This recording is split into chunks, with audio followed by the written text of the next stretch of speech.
Hi, and welcome to the second webinar in our Leading Positive Safety series, Taking a Connected Approach, Psychosocial and Physical Safety. It's a great pleasure to be with you today to extend on the previous webinar where we explored the how to lead a positive safety. And in this session, we've got our guest Jan along to talk about how we can operationalize a positive safety culture effectively. Before we move into the webinar itself, I'd like to take an opportunity for us to stop and reflect in acknowledgement of our country.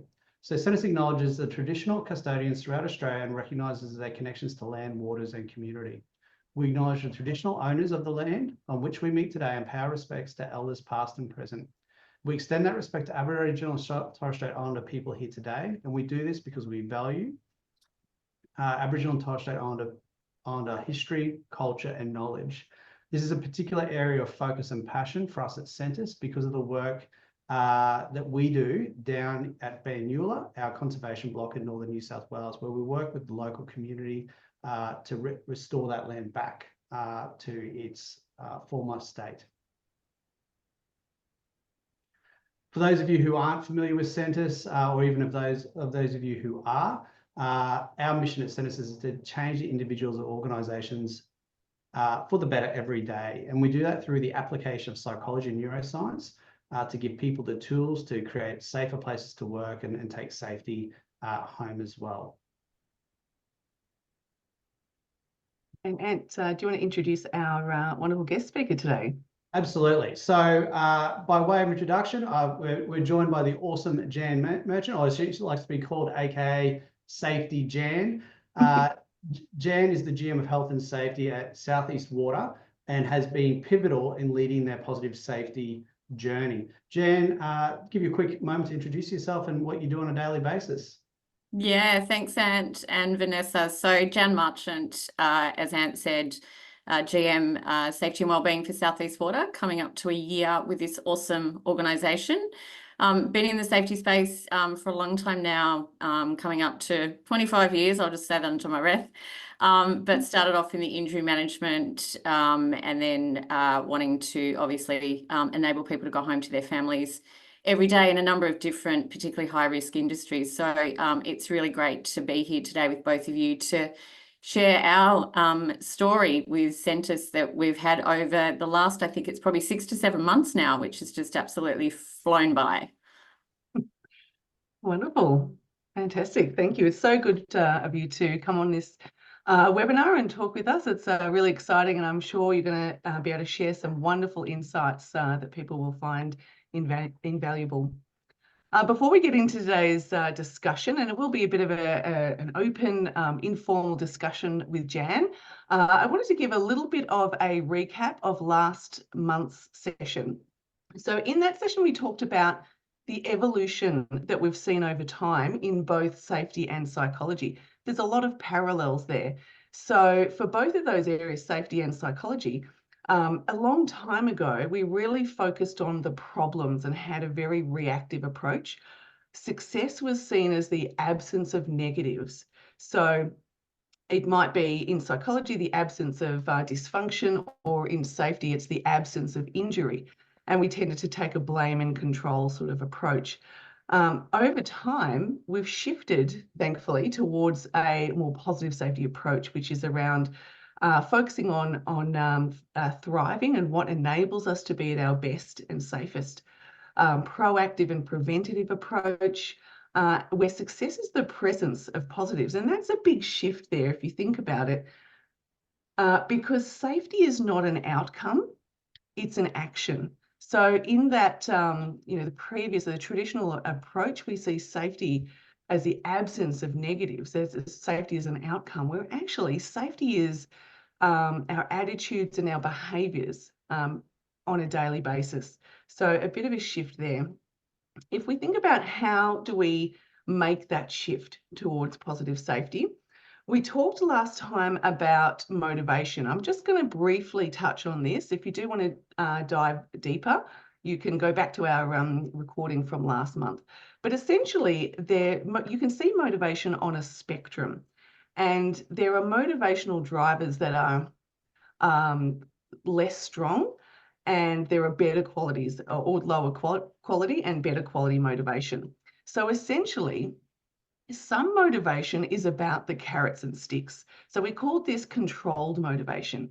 If we're only following regulations or doing, our safety requirements because we feel like we have to, we don't really want to do those things, but I feel like I have to avoid the negatives or, avoid being called out for being the one that's not towing the line.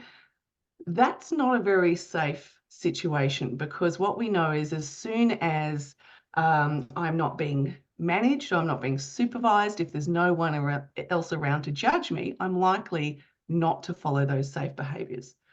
On the other hand, when motivation is autonomous, and that means I'm choosing to follow regulations, to do things safely because I get it, I want to go home to my family, I want to, stay well, or because I see myself as a professional, it's part of my identity, or intrinsic motivation, I actually get a sense of joy out of knowing I'm contributing to a safer environment for everyone.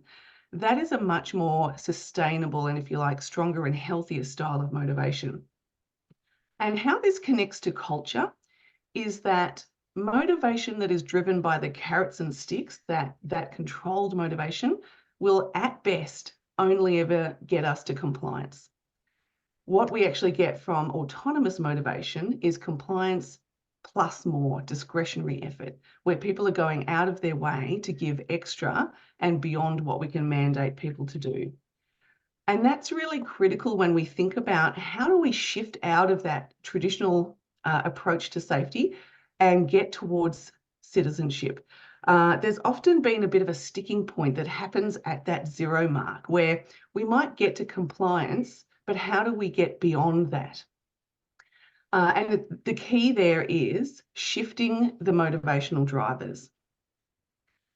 And so in order to do that, this is where the safety experience model comes in. So we recognise now that safety is not just about physical safety, but it's actually about the social and psychological experiences as well. And so just to briefly unpack this, there are physical elements to our roles. So it could be, your working environment, people that are on the road, driving around, to clients every day. You could be on your feet as a nurse, for many hours in your shift. So all of our jobs and tasks have physical experience elements, as well as a social experience. How connected do we feel and supported do we feel within our teams and with our leader? Do we feel a sense of belongingness and trust and openness? And then there's the psychological experience as well, which is our personal well-being and resilience, as well as things like job factors, my feeling of burnout and ability to cope with the demands of my role, etc. And so in every moment, in every task we do in the work environment, we're actually having a physical, social, and psychological experience of that. And so this is something I think is a real key to looking at how do we, when we create a positive safety experience, this is where we can get people fully engaged, feeling safe, well, and able to focus on their safety. Now, Jen, I know that this particularly resonated with you and the positive safety approach. I'll just stop my share there.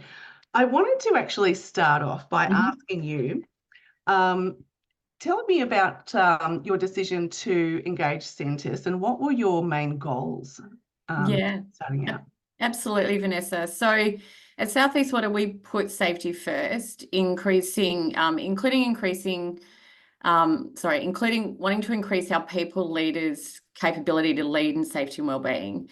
So we know that leaders are the ones that can influence whether our team members actually have a positive or negative safety experience at South East Water. And the approach from Sentis, which you've just put up there, fitted really nice and neatly into the goals of improving not just the physical, but psychological, but also then social experience of our teams.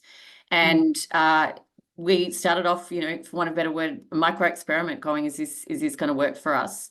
And we absolutely know it did, because I just want to share a couple of amazing quotes from our people leaders. The training really hit home for me, and it's so important to be reminded that safety is not about protecting you from something, but for something.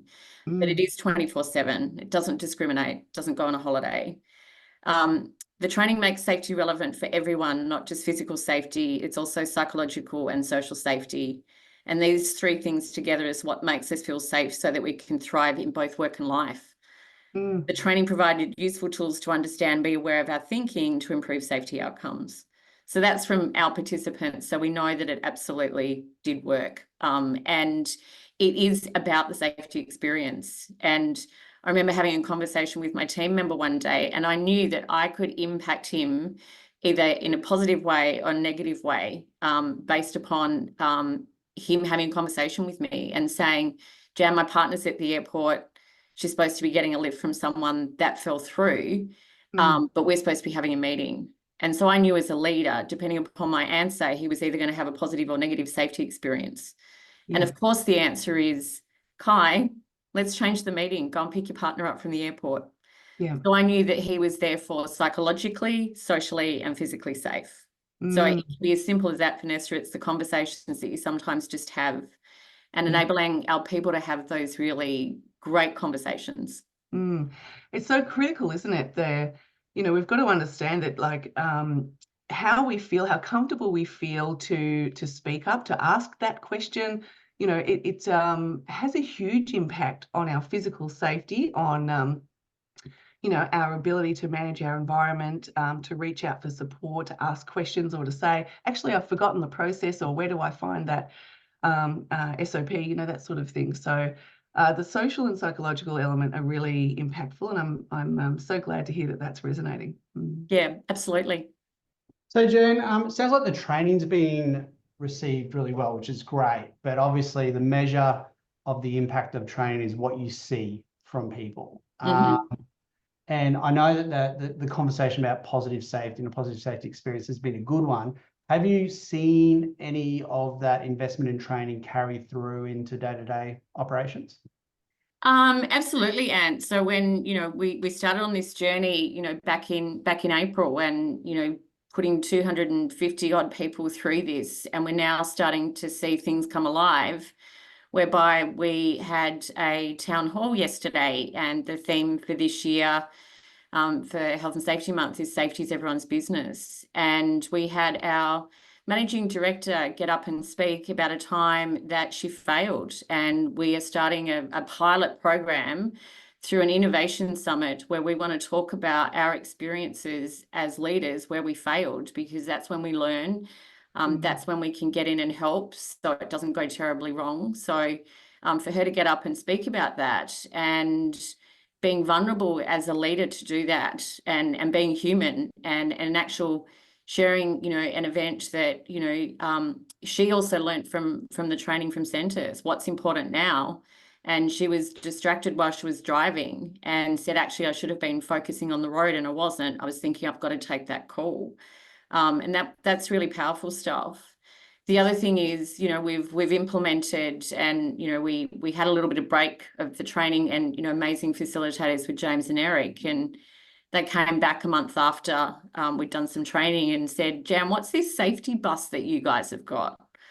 And what it was is people getting together and being a little bit concerned, particularly when it's dark. We're now in daylight savings in Victoria, so the days are longer, but, about people getting to and from the car park safely. How can we do this? How can we look after each other? And, it was an initiative that someone had put together last year, and they said, what about this walking safety bus? So you meet at reception as a group and you walk to and from together with the car park, or whether it might be the train station. And what's ended up happening is that's just grown and grown, and you actually hear the chatter. So, I sit on level 4 and I hear the chatter going, what time are you leaving? Do you want to be on my safety bus? Do you want to come and walk with me? So just naturally just happening. So I feel like we're spreading this beautiful fairy dust everywhere, and it's just happening around us. And it's not actually the safety team are doing it. It's our leaders doing it with our team. And because it's exactly what Vanessa's touched on, safety is not an outcome, it's a value, and we don't, really enlightening our leaders, do we treat it as a currency or is it a cost? And, it is a currency because we're talking about our people. Yeah. So that's a couple of things that, we've just really seen And the other one that we had, probably which really resonated, is we had unfortunately, and the worker is okay, one of our industry partners' workers, he was hit by an excavator, and our industry partner and ourselves were like, oh, is this a high potential incident? Oh, we're not quite sure what to classify. And someone piped up and said, but you're supposed to come to work and get hit by an excavator? And the answer was no. So we looked at it very, very differently in a way, well, we've got to run this to ground to find out what happened. And we used that as part of this training, which was really amazing, and storytelling. And it was the story of an excavator. And what we ended up discovering, along with our industry partner, is the incident didn't happen because of physical requirements. He was on the wrong course and didn't feel psychologically safe to speak up, going, hey, I'm actually on the wrong course. He was enrolled in an advanced training course and he hadn't been through the course beforehand. So, you know, we really got to see that the outcome of the incident was as a result of him not feeling safe to speak up. And that has just, again, wow. And this is why we've started this initiative of Safe to Fail, because we know that it's going to have a really positive impact. If our leaders can stand up and go, yep, I failed 3 times today, then our team members are going to do that, exactly what you've chatted about, Vanessa, and saying, I don't really understand what you're asking me to do here, or I don't really understand this SOP, or I don't really understand what I'm supposed to be doing. And I think that's a really great place to be in. Yeah. Oh, look, there's so much in what you've just shared there, Jan. And look, people, as I can see, keep putting thoughts and questions into the chat, and we'll jump on those in just a sec. I guess to sort of recap on what I'm hearing there is, I'm hearing that, you know, there's a continued build of a positive safety culture, and a culture of active care where we're looking out for one another and we're thinking about, all right, what could go wrong and how do we manage and support one another through that process with initiatives like the safety bus, but also a real flip in mentality of the business from, not to say there was a blame orientation before, but an active seeking to learn culture, which is just amazing, right? Like actually, you know, having leaders stand up, be vulnerable, and role model that, hey, you know, the only way we can learn is by talking about, you know, challenges and mistakes and issues with the goal of improvement. The trickle-down effect that I would imagine, not only for safety, but operationally, could be potentially quite significant. Oh, absolutely. And, you know, and having conversations, and it's, you know, I come back to, and, you know, I've known this for some time, you know, safety is not the absence of negatives, it's actually the presence of positives. And if you're only focusing upon the things that go wrong, you're probably only focusing upon about the 3%. Yeah. And so you're missing out on, you know, actual work that's just happening, and you're not having the opportunity, you know, to celebrate. And, you know, we've even ended up changing our reporting to say that we will celebrate when we find it where it hasn't gone wrong, and we call it, you know, we're going to embrace the red here. We've done a you know, safety. We've had a safety conversation with someone, and they're about to perform a high risk task, and you know, they're at risk of getting hurt. You know, let's celebrate that we found this, so that we can have that conversation. And we're actually changing our language. So, you know, exactly that, talking to people about, we want to protect you for things. Yeah. And people don't come to work to want to get hurt, right? They come to work because they want to do a good job. And it might be that mindset that they've got, you know, that just goes, oh, look, this is just going to take me a couple of minutes. By the time I, you know, put my PPE on, or by the time I do this or do that, you know, and it's then the little things that stop the big things from happening. And we just knew that we needed to start with our leaders, because they're the people that our team members look to. You know, we, as I said, our town hall yesterday was made up of a panel of people that got to talk about psychological safety, social safety, and inclusiveness, and what does that mean, and diversity, and, you know, safety in the field. And, you know, one of our guys was actually brave enough to say, actually, I don't worry about so much the physical things that are going on. It's the psychological stuff when, you know, we're having to respond to wet weather events, and you've got to knock on a customer's door at midnight, and they're not very happy because, you know, how do we protect our people around that? So yeah, it's just naturally happening. Southeast Water were always a caring organisation. We've just now given it a framework to us to be, you know, more aligned, I suppose, and it's just gaining absolute momentum, so quickly.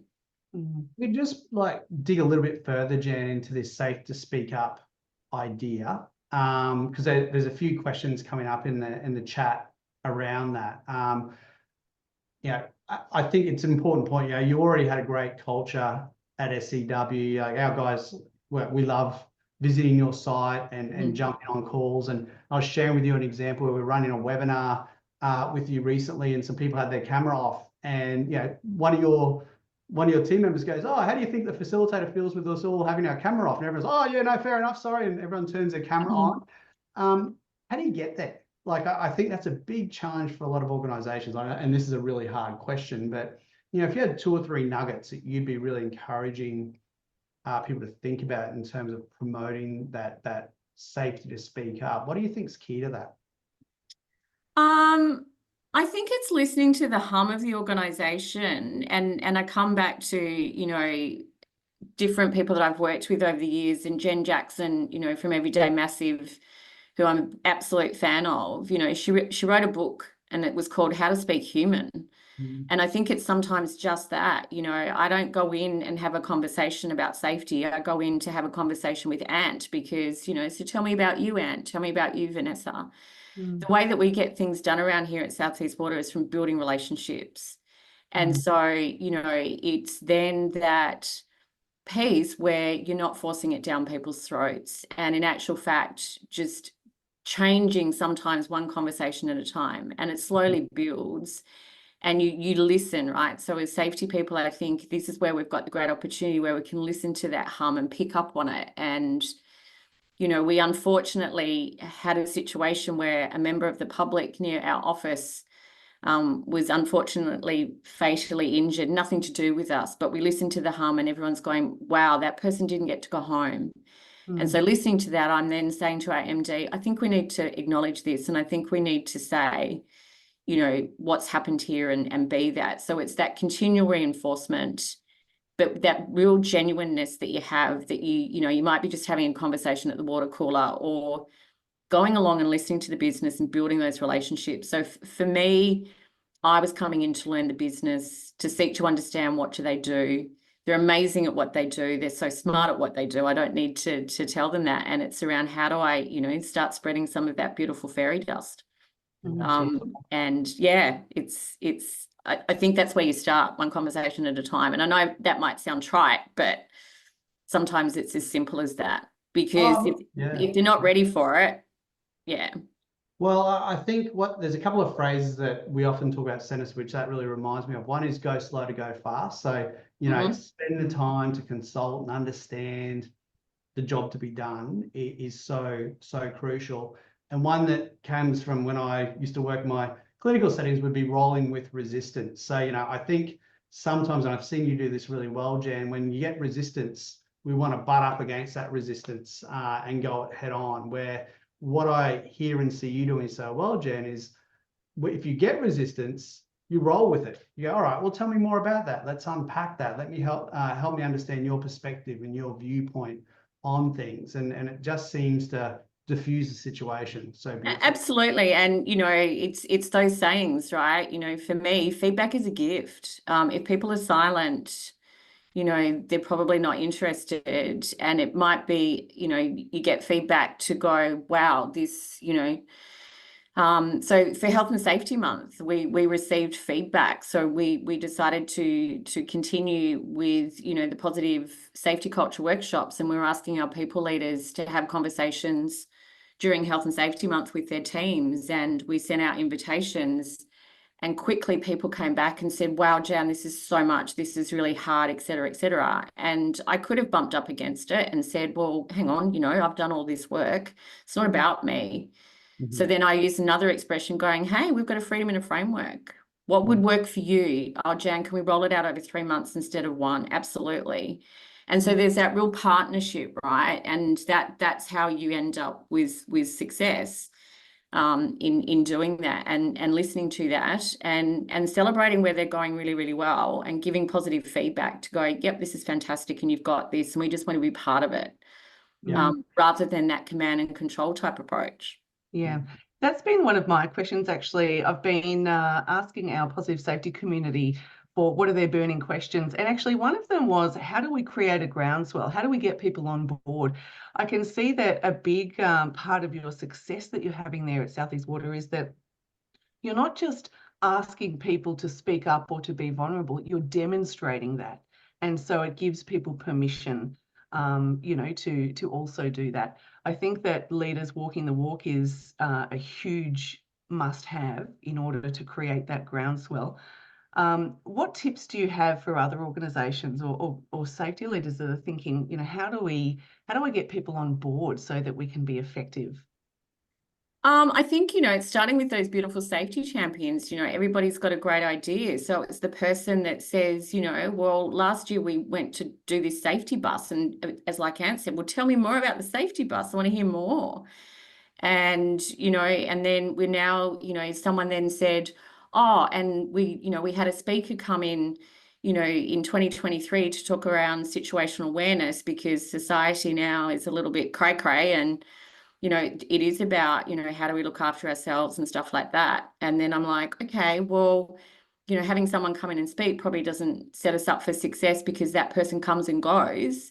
And having a conversation with the person that organised it. And I said, could we actually look at doing something virtually, like actually putting something together? And it's like, yeah, okay, so let's talk to the person that came and did the chat. So we just, you know, have what we call our thinking and draft, and then it ends up becoming something absolutely beautiful and wonderful, whereby, you know, we're now putting together an 8-minute virtual reality, how to look after yourself from a situational awareness perspective, just out in society. And, you know, people get to take that home, and they participated. And, you know, it's amazing when you actually change your language, and it can be as simple as that. So if you go to tell somebody to do something, they don't like it, but if you say, hey, Vanessa, I really need your help, you're like, oh, okay, I'm important, right? Whereas if I'm telling you to do something, it's a bit like, you know, I remember as a kid, my mum would say to me, make your bed. Don't want to. Could you make your bed because we've got visitors coming? Okay, mum, I could do that. So, you know, we like to be asked. We like to feel important. And it's part of that. It's just starting there, and it just happens to be the conversation that we're having is safety. It's wonderful. It's a very collaborative approach. It's wonderful.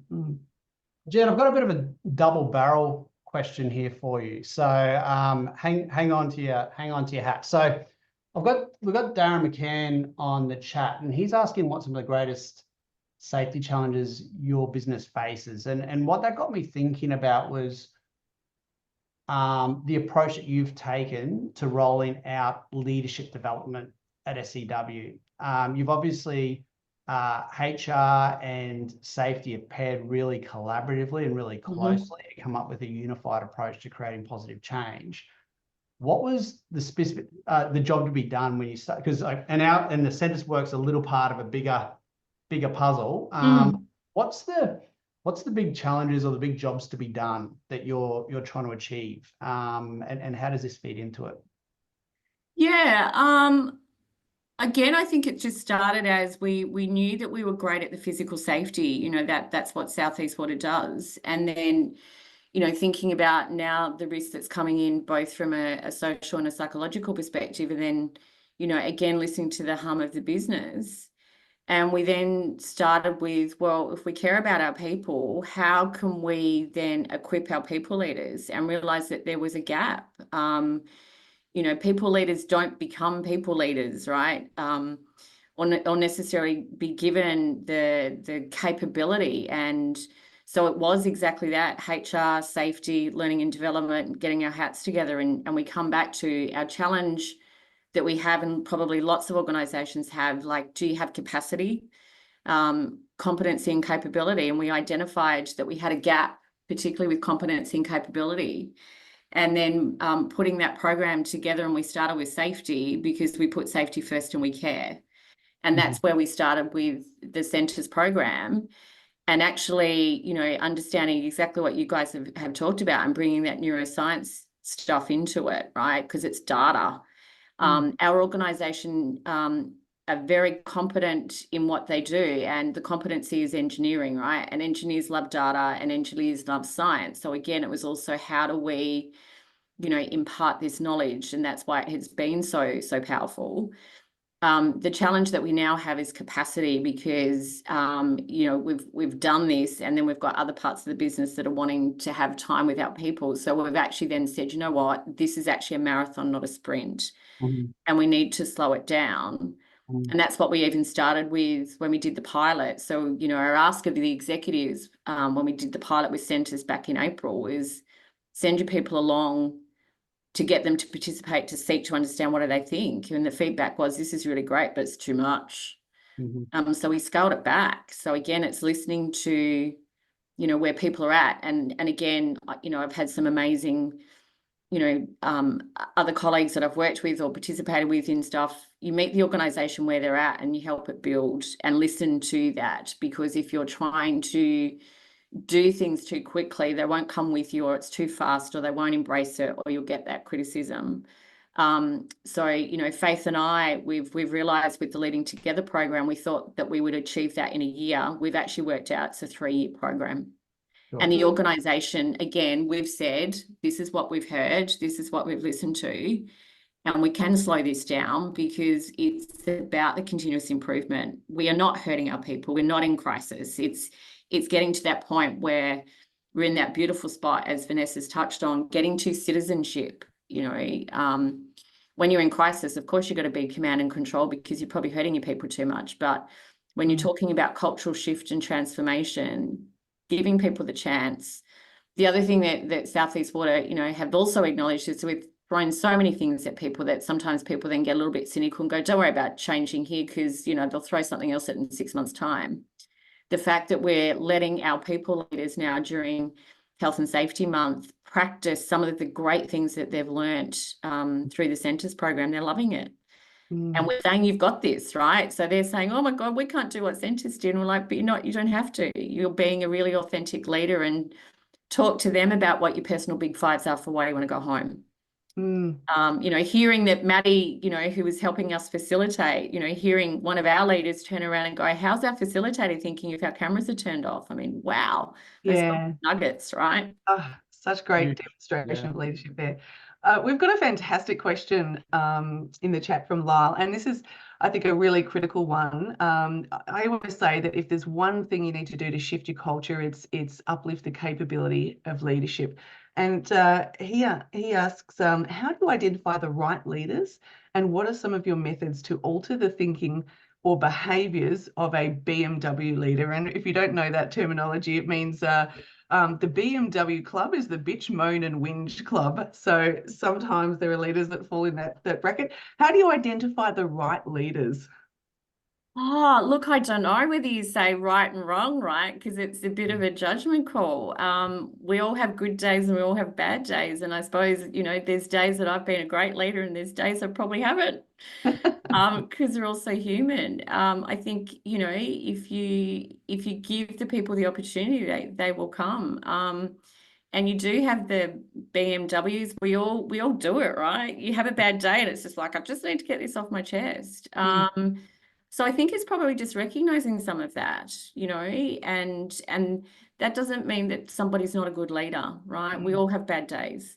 We all have that person that just, I've got one nerve left and you're on it today because it's just, I'm up to here in terms of work and whatever it might be. So, and again, I come back to feedback as a gift, right? We've got some people that are absolutely embracing Safety Month and just really going with it and want to do it in a month. We've got others that are just going, wow, Jan, I don't know whether this was a good idea.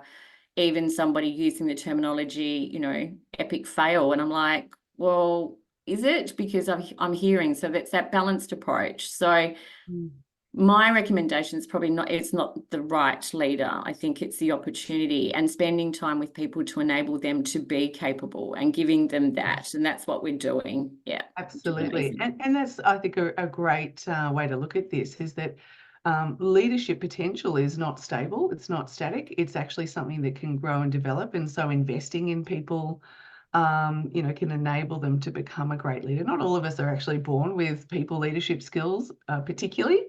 And now, leadership is not just about making sure people are meeting their KPIs of their tasks, but it is that psychosocial side of people management too. And I think it's probably having some of that EQ around it, right? And we've all, you know, had those moments, and you might be rushed. And, you know, I had, you know, one of my team members one day said, can we just catch up? It's like, sure.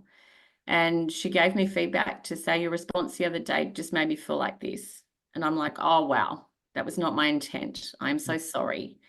You know, and yeah, just being that vulnerable person, right? You talk about, you know, this amazing stuff around situational leadership, humble leadership, being real, being authentic. We're not perfect, we're human. Yeah. I think what I like about what you're saying is, you know, coming back to empathy and you know, looking at, well, how do I see the world from the other person's point of view, seeking to understand before being understood is a crucial part of your process.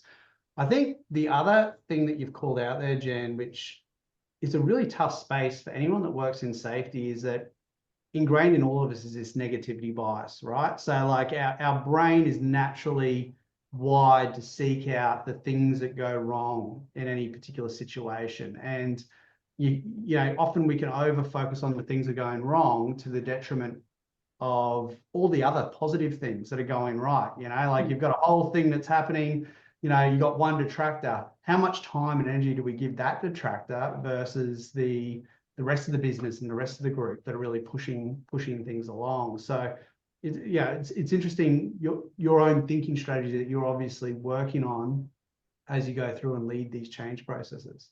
Yeah, and you're not always going to get it right, you know, and it's sort of, you know, it's almost like, you know, this is why we're introducing this, you know, it's safe to fail, because, you know, we had one of our, you know, leaders speak when we introduced it to the senior leadership team, and he said, I've failed 3 times this morning, and you can have a little bit of fun with that and a bit of, you know, giggling with that. And I think, you know, not take yourself so seriously sometimes, and seeking to understand, I think is absolutely right, because we're all coming from that. And we do have that, you know, fight, flight, or freeze.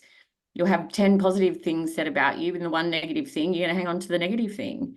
The great thing about the Sentis training for us has been, this is normal and we all have it. And so we then get to have, you know, a little bit of fun with it. We have blind spots and all that sort of stuff. And, you know, we're having some fun with safety, like before the town hall yesterday. And again, you know, we have our conscious bias, we all do, and we're all laughing and giggling, you know, like with school children yesterday before we have to be serious about a town hall. And one person in the audience goes, wow, I didn't know safety could have fun. It's like, oh, you haven't met me yet. You know, so again, not taking it so seriously. And I think just, yeah, coming back to, I think I come back to those things. Feedback is a gift. Yeah, wonderful. There's another sort of topic, and we have brushed on it already. That's a hot topic in the community and what people are asking.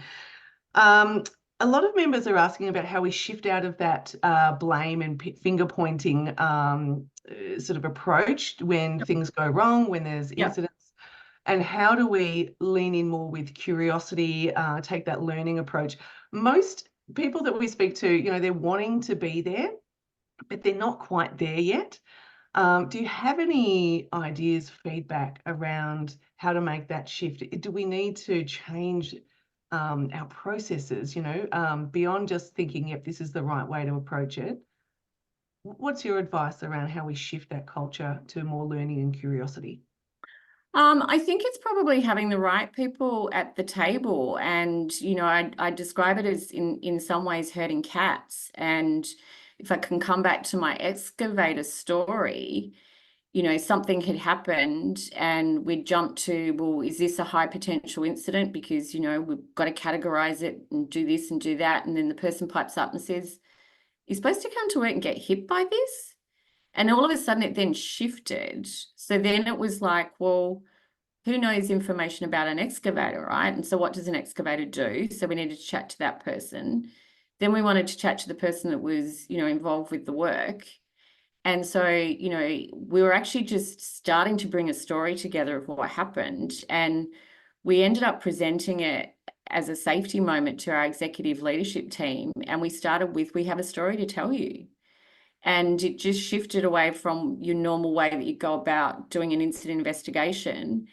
And in actual fact, as we started to unpack the story about what had occurred, the questions that were actually coming from the executive were the people that weren't in the operational areas. They were just really curious, like, so this guy was using an excavator, but he worked out that he was on the wrong course, but why didn't he feel safe to speak up? And all of these amazing questions coming through. And then you're not necessarily knowing the impact that you're having. And that's why we ended up bringing it into following the pilot workshop, because when we were starting to talk about incidents and stuff in the Sentis workshop, the feedback from the pilot was, but yeah, you're talking about stuff, but it's not what happens at Southeast Water.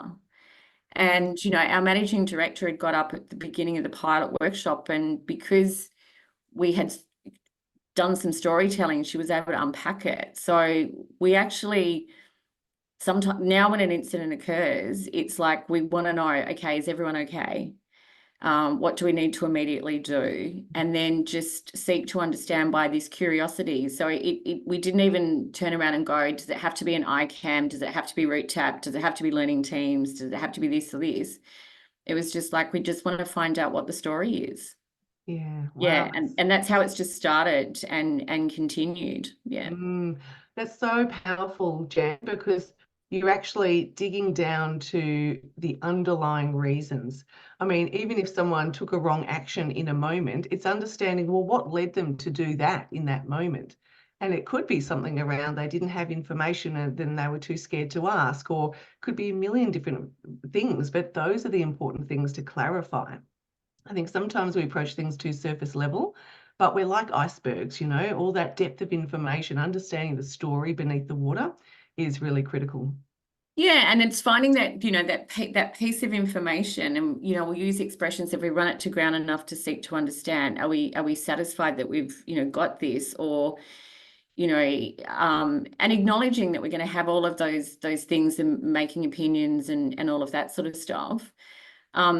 The other thing is, you know, it's just making sure you've got the right people in the room, and it comes back to that. So I was invited to go to a meeting whereby we discovered that, you know, a person had been seriously injured, and we were looking to make a decision about accreditation, you know, of a consultant and a contractor. And they're saying, Jan, can you be on the panel to help us make the decision what needs to happen? I went, sure, no props. Anyway, so they've got all this paperwork and they're going, so what's your decision? And I went, oh, have we spoken to either party yet? No. And it was like, well, do you think we might want to? And it was just inviting them in, and we ended up uncovering so much information that all of us learned from each other. Yeah. So that's the other thing about collaboration and collectiveness, and you having the right people in the room. And that's why we knew that, you know, the story of the excavator worked well, because we had the right people in the room to uncover what was going on. And we're just doing more and more of that, rather than, you know, this person's done something wrong or this person's to blame for. Yeah. So as an example, you know, with the incident investigations, taking a positive safety approach to that is to go into it seeking with pure curiosity to understand what the story is, and acknowledging that not only like are we looking to understand what happened physically here, but what other social and psychological dynamics might have played into this process playing out, and getting that full picture sounds like it's really crucial if we actually want to make potentially systemic or other changes in the business that are going to make sure something like that doesn't happen again. Have I played that back right, Jane? Yeah, absolutely. And you just get this, you know, beautiful pieces of data, and you ask those inquiring questions. And when we had the most, you know, serious incident where somebody, you know, nearly lost their life, and the corrective action that we put in, we said, so could this still happen with this? And they're like, yep. We're like, oh, okay. So, and then they're like, oh yeah, that we shouldn't probably be doing it that way. So again, we just went, you know, because we sort of were checking in within ourselves, and coming back to, you know, this was a person, and starting with that, you know, we're talking about people, and we make mistakes and we're going to get it wrong. And the other thing is, you know, we deviate all of the time. And this is what we also, you know, loved with the Sentis training, is coming back to that mindfulness piece around what's important now, what do I need to be focusing on, because we do get distracted and all that sort of stuff. And the time that you don't want to be distracted is when it's really, really important. And that's what we've also identified is when we're doing, you know, a high critical risk work, right? So when we're about to do work in confined space, work at height, traffic management, we want everybody going, what's important now? What do I need to focus on, right?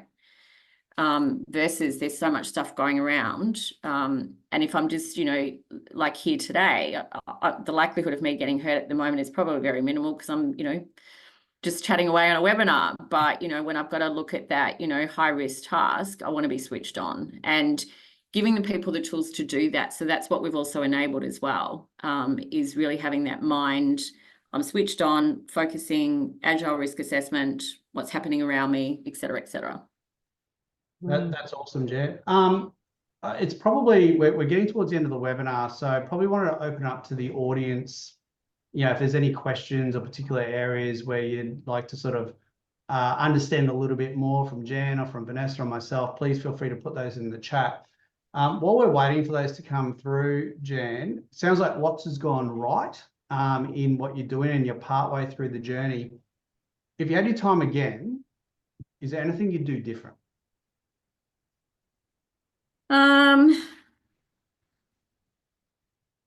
Again, I think it's that beautiful thing where you get the opportunity to stop and reflect. And I think probably taking the time to further collaborate with other areas of the business, to seek to understand what probably initiatives they might be working on that were probably important for them at this moment in time. And that's where you end up having that sort of compete, like, but we've got this stuff going on. Can we just, you know, as I said, come back to the freedom in the framework. So probably being, you know, as I said, you know, ambitious with Health and Safety Month, you know, this is exciting, let's do this. And, you know, you hear the word consultation and you sometimes roll your eyes because you're like, oh, really? But it's not consulting for consulting's sake. It's consulting to seek to understand what other pressures that areas might have within the business at the moment that will then not enable them to make this successful. And therefore, you know, rather than going, yes, we really want this, this is great, there's some negativity that comes from that. And we then slip back into, oh, well, we better do it, because then we start to slip back into that compliant type cycle. Whereas, like, if we probably consult more, they can then say, look, Jan, it's now October, we're coming up to the end of the year, you know, everybody's tired, need to have a break. Is there some stuff that you might be able to postpone? And that's why what we've done in working, particularly now with HR and myself and organisational development, to even say some of the stuff that we're trying to do in a year is going to have to get pushed out to probably year 2, if not even year 3. But we're even doing that as a business because we're listening to our people to be saying, what can we stop? What can we pause? What can we actually not even go ahead with? So our biggest enemy, I think, and I think it's probably most organisations now, is capacity. And really leaning into that. You know, we can't probably do everything that we would like to do. Yeah. And but I think what's beautiful is, you know, you've gone out with a plan, but because you've been able to consult, you've been able to listen to the team, circumstances change, right? So sometimes the plan has to change. Correct. Yeah, and it sounds like you've been able to adapt to that. Michelle's got a question here about some of the work you mentioned around agile risk assessments. She's here a little bit more about some of the work that you've done in that space. Yeah, I think again, it's leaning into the people that do the work, right? So, you know, we're sitting here as working as imagined versus going out there and being amongst the team who actually are the front line doing it, right? So I have an expression, you know, the 2 people most at risk is the person about to perform the high risk task, and the other person is, I call them Captain Risky, who wants to take the shortcut, seeking to understand from them. You know, when I go out to our water treatment plants and, you know, I walk around and go, okay, so that can hurt you, that can hurt you, that can hurt you.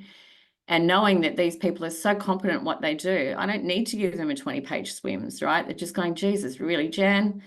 So that's why we're starting to then embrace agility and saying, I don't need to do something of 20 pages. An agile risk assessment or an agile swims might be, you know, what I do, you know, with my hands. So what's going on above me, below me, beside me, behind me? Where's my head at?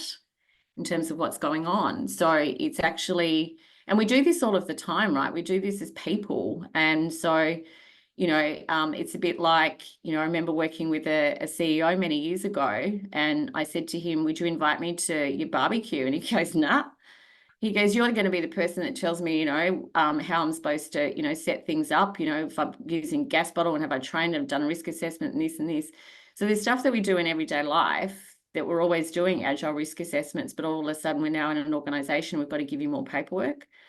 So we're actually stripping it back to actually say we employ extremely competent and capable people, including they probably have to have tickets. For example, you've got to have a ticket to do confined space work. So why would we give them extra stuff? In actual fact, we're pulling it back and giving them more agility and focusing on the things that matter.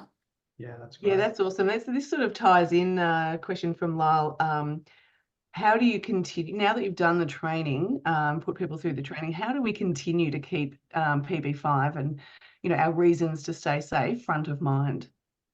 Well, we've continued the story with Health and Safety Month, and so we are now saying to our people leaders, and we've done this with you guys, which has been amazing.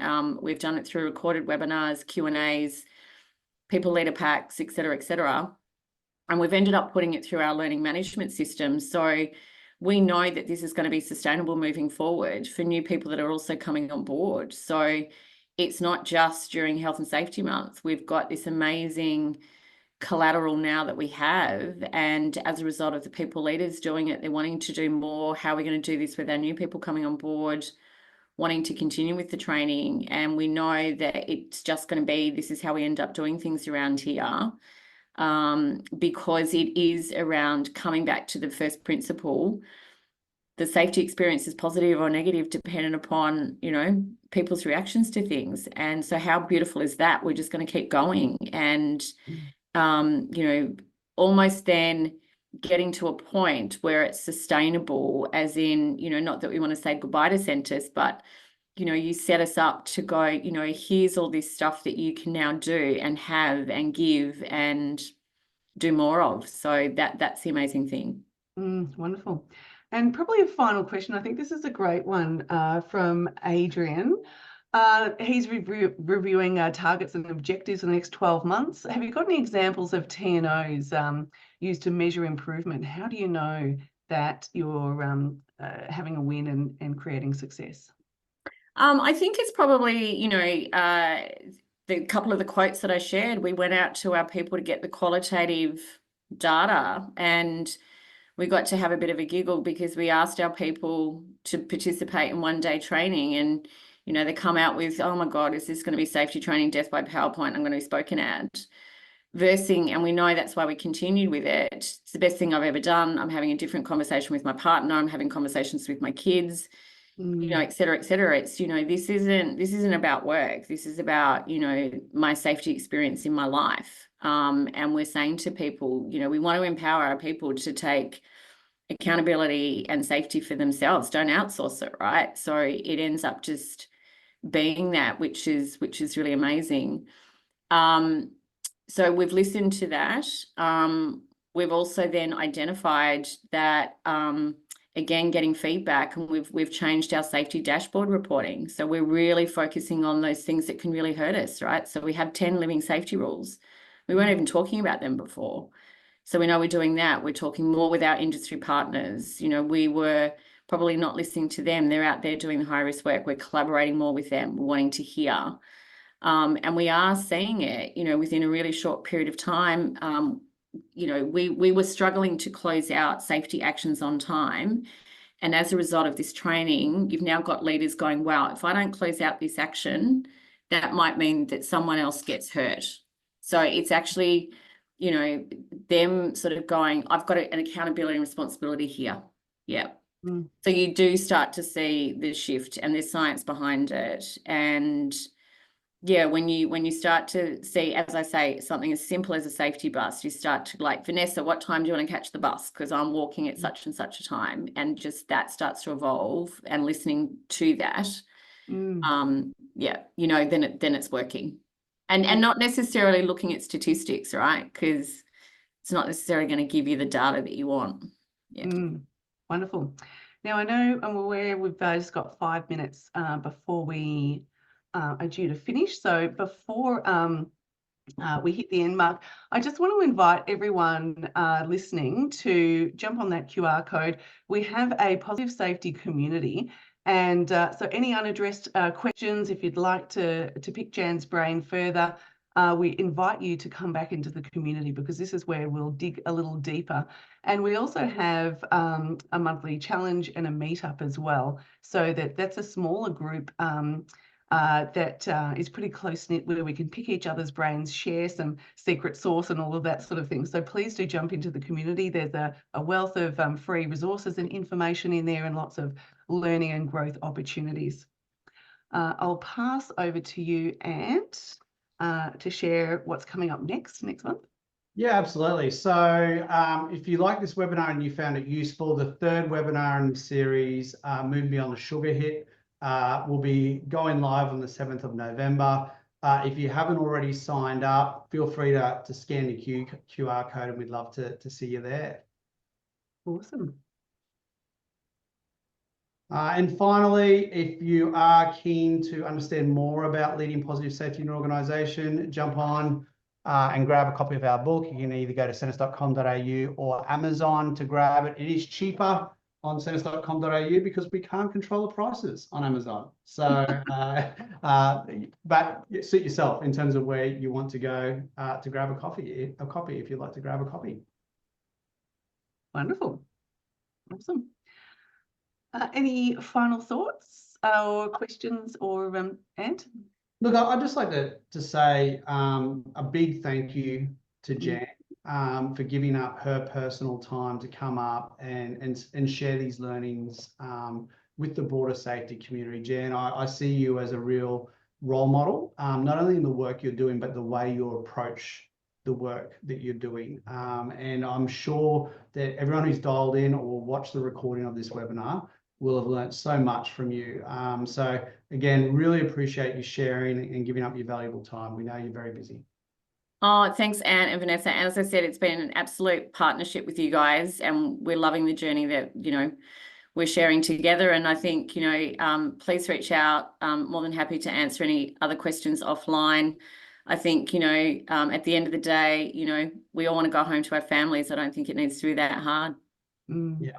We're all on LinkedIn, so feel free to ping us. We'd love to make more connections, but otherwise, thank you for investing in your safety knowledge, and hope to see you in a community or another webinar soon. Thanks, everyone.